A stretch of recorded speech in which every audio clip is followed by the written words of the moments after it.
মই বৰ্তমান ভোগৰাম গুণেইবালা স্মৃতি পৰিয়াল সামূহিক ভৱন বঙালতোলা ৰামদিয়া কামৰূপ অসম। এইটো আমি পুথিভঁৰালটো ৰজত চন্দ্ৰ ভঁৰালী ছাৰৰ নিমন্ত্ৰণ মৰ্মে ইয়াত আহিলোঁ আৰু বহুদিনৰ পৰা আহিমকৈ আছিলোঁ, কিন্তু আজি সময় পালোঁ, ছাৰকো লগ পালোঁ। এতিয়া আমি ভিতৰত প্ৰৱেশ কৰোঁ।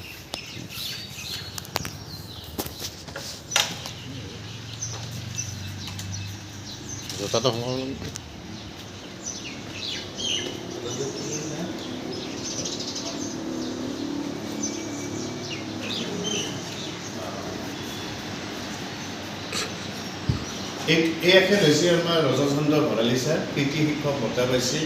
আৰু ছাৰ এতিয়া হৈছে নে কেইবছৰ হ'ল?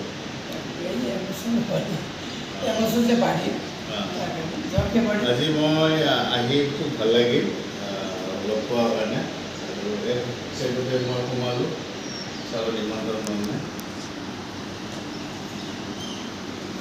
ইয়াত আপোনাৰ মানে গোটেইখিনি কিতাপৰে হেৰি আছে আৰু ৰিডিং ৰুম কোনটো আছে? এইটো ৰিডিং ৰুম না? আৰু ভিতৰত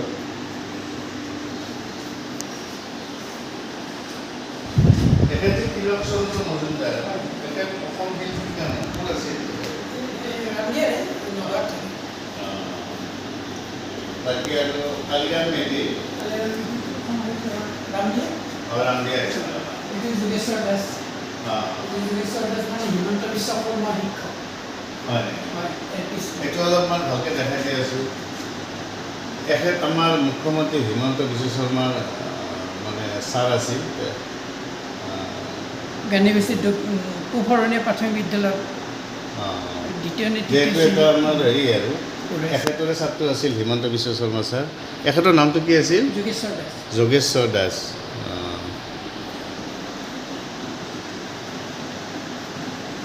বাকী অলপ কিবা এখন মিটিং কৰোঁ যে হেৰি স্মৃতি গ্ৰন্থ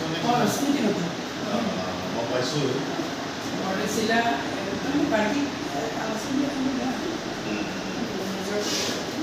এতিয়া আপোনাৰ এই মানে ৰাতিপুৱাৰ পৰা ইয়াতে ব্যস্ত হৈ থাকে নে কেনেকুৱা পুথিভঁৰালটো কেনেকুৱা ভিতৰত আছে?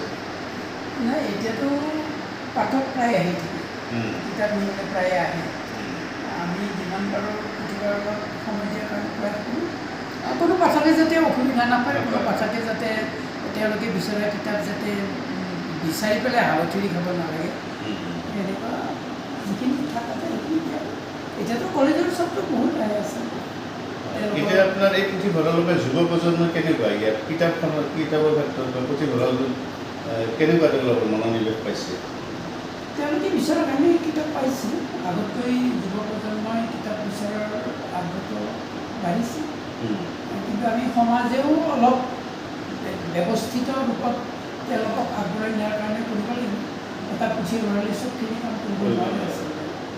ঘৰখন, সমাজখন, এটা বাতাবৰণ এটা সৃষ্টি হ'ব আছে। কিন্তু সুখৰ বিষয় যে এই পুথিভঁৰালৰ গইনা লৈ পেলাই বহু ঠাইত মানে পুথিভঁৰাল স্থাপন কৰাৰ কাৰণে আগবাঢ়িছে বা স্থাপন হৈছে। আৰু প্ৰচাৰ মাধ্যমত বা আপোনাৰ ফেচবুকত মানুহে পাই থাকে পুথিভঁৰালটোৰ নাম বা আপুনি জড়িত হৈ আছে, বিভিন্ন ইয়াতে সভা হয় শিক্ষা সম্পৰ্কীয়। আজিও আছে, আজি আমাৰ লাইব্ৰেৰীৰ প্ৰতিষ্ঠা দিব। 2016 চনৰ 8 মে'ৰ দিনা এই পুথিভঁৰাল স্থাপন হৈছিল, আৰু আজি 8 মে'ৰ দিনা আজি ৰাতিপুৱা পতাকা উত্তোলন হ'ল। আৰু এতিয়া 4 বজাত আছে বিশিষ্ট বিজ্ঞানী বিচিত্ৰ কলিতাৰ মনৰ কথা আৰু কথোপকথন অনুষ্ঠান। 4 বজাত তাত আমাৰ বংশৰৰ লেখক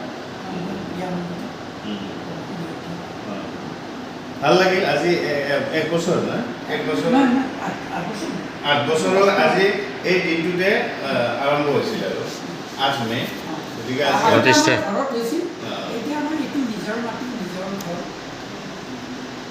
ধন্যবাদ, বহুত ভাল লাগিল আৰু আহিম পিছত।